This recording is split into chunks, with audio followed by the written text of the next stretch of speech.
গোপাল ভাঁড়ের গল্প বাপের সতীপনা।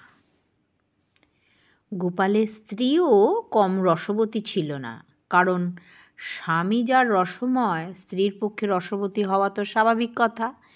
গোপালের স্ত্রী একদিন ছেলেকে নিয়ে গঙ্গা স্নান করতে গেছে।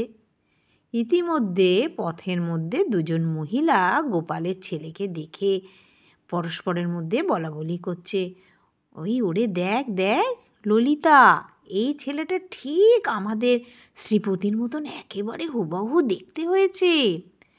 গোপালের স্ত্রী উক্ত দুজনের স্ত্রীলোকের কথোপকথন শুনে ছেলের গালে ঠাস করে এক চড় মেরে বলল, ওরে হতভাগা, তোর বাপ নাকি পরস্ত্রীর সঙ্গে মেলামেশা করে না?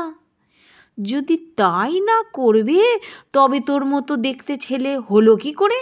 চল আগে বাড়ি চল, বাড়ি গিয়ে তোর বাপের সতীপনা আমি ঘুচাবক্ষণ। এই কথা শুনে, গোপালের স্ত্রীর কথা শুনে উক্ত দুজন মহিলা তো অবাক হতবাক একেবারে হয়ে গেল।